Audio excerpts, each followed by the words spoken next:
What's going on, everybody? It's Childish. We're back out of the game, coming at you with another Summoner's War video. And in today's video, we're going to bring you guys something exciting, something that we've never seen before in the Summoner's War Chronicles community. We're going to bring you guys the top 3 NAT 5 lists for each respective summoner. And as you guys know, when it comes to my content, I'm a pleb when it comes to understanding these things. So what I did for you guys and bring in the fastest growing Summoner's War Chronicles content creator in our community right now, BARCODE, is up in here doing his thing. What's going on, man? How you doing? What's up, my brother? Always a pleasure. What we're going to be doing for y'all today is bringing you guys 3 small videos to give you guys some tips on the top 5 units that you can utilize, the top 5 NAT 5s you can utilize for each respective summer. So BARCODE, without further ado, give us the inside scoop on what you feel is a top 5 units for ORBIA. First and foremost, I'll probably talk about this for every summoner that we're going to do. But Juno is not in the EU server, which is the Fire Oracle. So she's really probably a top summoner for every single, top monster for every single summoner. She's just amazing on Soul Link. You put her on Despair, and it's ridiculous. I honestly feel like she needs a slight nerf, but that's just me. But if you have her, I would definitely use her, especially in PvP. After Juno, because we don't have her, the top 3 for ORBIA, in my opinion. Number 1 is a water unit. And he is by far, he was free to play. They just changed the shards for it, but it's Galleon, the pirate captain. Let's see if I can find him here. I have... He's right below Water Panda Bear. Yep, there we go. So Galleon is crazy good, and most of all the monsters I'm picking are for PvP focus, because PvE you can do everything with the monster story and 4-star units. It's just 5-star units are just showing your EPing off on the damage meter. So for PvP, Galleon is a staple for ORBIA, and you will see this on the PvP rankings too. Soul Link him, you use his second skill on offense. It lowers the cool, that's his first skill. Sorry, I know a lot of people say basic attack is the first skill. So, second skill applies attack up and defense break to the enemy. So you do more damage, obviously with ORBIA. Decreases the skill cooldown of all nearby team members. So this includes ORBIA and all the monsters. So you add in the other 2 monsters getting their skills off before all the enemy monsters as well, just like the Garudas do in PvP. It's huge. Galleon's just a staple. Staple NAT 5 for ORBIA. Right. And I was going to say just one thing to point out here. This particular skill, which I'm really surprised, is at a mana cost 3. So you're getting this off. You're reducing your cooldowns. I mean, it's just a heavy overall unit that's going to enable your team, but it also provides that kind of a Konomiya aspect, decreasing the monster and skill cooldown, correct? Yep, exactly. So, on offense, I spam just that skill nonstop in Arena and Brawl Arena. It resets the cooldowns of the monsters. So I could have, a Chloe and, a Bastet or whatever the case may be. But it's just more shields, more attack buff, more invincibility, whatever, more heals, or if you have a secondary damage dealer, it's just even better. When Monkey King, he has low cooldowns, you just, blah, blah, blah, blah, blah. So. Okay. Sounds good. All right. What's your next one on the top 3 list? Yep. So ORBIA, I would say, is another water unit, and that is Annabelle. So a lot of people... you can use Annabelle for a lot of different summoners, but with ORBIA, I feel like her giving a defense break as well, stacking that, you can even have Galleon with stacking it. She also cleanses debuffs on your team, so this could be a heal block from a Dark ORBIA, or, a heal block from Fire Cleave, whatever the case may be. An Oblivion from a Thessarian on ORBIA, which is detrimental. Annabelle can cleanse that, and if your ORBIA, who's your main damage dealer in PvP, gets stunned, her passive will go off, which you'll have to awaken her on that monster book on the right hand side, and then her passive will come up. Okay. And wait, does she already have it? Yeah, she's already awakened right now. So There it is. Right there. Sorry. There it is. There it is. That bear face.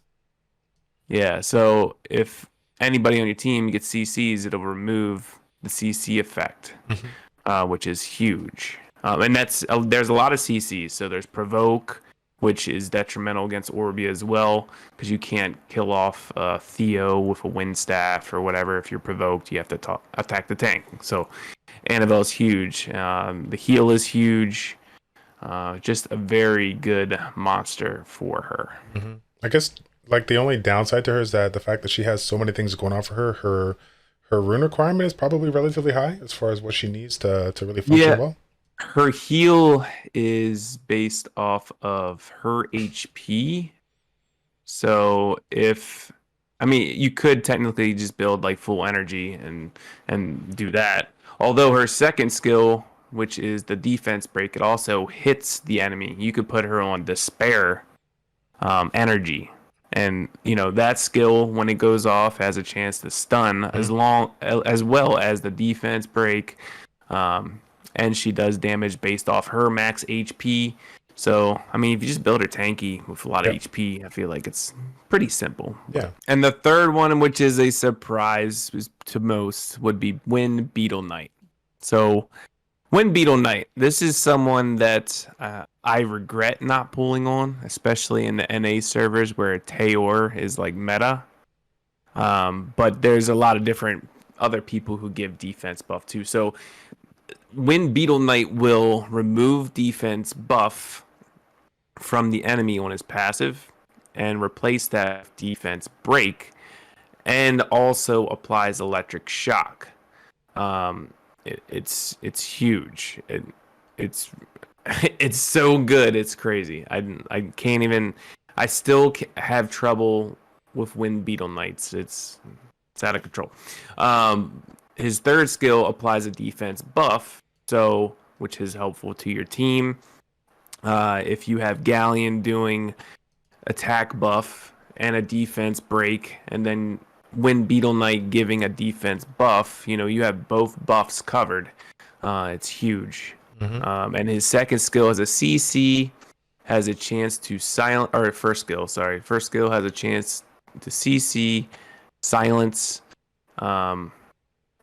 if the target has electric shock. So in a Taor heavy meta, who he applies defense buff to all, he's constantly applying defense break, electric shock, and silence, and knock up. Crazy good tank. And he has provoke, which is just a plus. So if for Orbia, when he throws out that provoke, a lot of people can't target Orbia to kill her off. Water Beetle takes up a spot where all he's good for is his passive and the heal over time, right? He doesn't bring much else to the table besides that passive. And true. As an Orbia, I honestly would just kill off the Water Beetle real fast. And then I would just go kill Orbia. Makes sense, yeah. There's just so many different monsters you can put in Water Beetle's spot that would be better. I think Valkyrie Camilla is actually better than Water Beetle now. Because Water Valkyrie got a buff recently. And it's to her passive, and so that makes Water Valk take 50% less crit damage, and the Summoner to take 30% less crit damage. Plus, on offense with Water Valkyrie, you can spam her second skill, and it cleanses a debuff from your team, and does a heal over time, which is huge. So, Water Camilla, in my opinion, is a little bit better than Water Beetle Knight. But. So what you're saying is I need to take my Water Neptune, restore it, and then just bust all those Devilmon over here to the Camilla, because I actually got a couple. Hey, do you feel when you use Water Beetle like you're missing something? Or no, you make sense. Like I generally use it for Battlefield, and so after that initial trigger, it takes obviously a little bit of time for it to come back. So, but most of the times when somebody whacks me, they whack me and it's dead. So I got to go through the process of reviving, but the passive's still down. So I'm like, okay, well, I'll just go ahead and you know, swap in something else. But yeah, it's kind of a one hit wonder for one aspect of the game, the door, and that's pretty much it. But yeah, given the fact that this does have, like, I didn't realize how strong this first aid was. That's That got buffed. So and in Battlefield, I've actually been using. I stopped using Camilla and I started using Tayor on a Soul Link as an Orbia because I would charge in with the first skill and then do an AoE provoke on the second skill so that they don't just nuke me down. They have to attack Tayor and then I can do my thing. But I feel like that's been working for me a lot more than using Camilla or like a free use or Neptune or whatever. So sounds good. So is that the top 3 list? Yeah, that's the top 3 for Orbia. So we got Wind, Beetle Knight. We got Annabelle, and we got the Water Pirate Captain. Good deal. Yes, good deal. sir. So if you guys don't have those 3 units right now, stop what you're doing. Swipe your card, okay, and start going in with the. No, do Use not the do that. exchange piece shop if you're free to play. Come on. So yeah, definitely, guys. I want to give you, of course, a big shout out once again, Barcode, for providing this content. As always, fam, we're gonna make this, like I said, a 3-part mini series, so you guys can know the ins and outs of every single summoner. So stay tuned back on our channel, as well as check out Barcode's YouTube channel down below if you haven't already. I'll leave a link in the description down below. Barcode, my man, as always, thank you so much for coming on board and taking the time to make this collab. Thank you, my brother, for the time. Peace. All right, that's gonna be it, fam. Thank you all so much for tuning in. It's your boy Childish and Barcode with ChildishPlays checking out. Take care, and we'll see you all in the next one. We're out.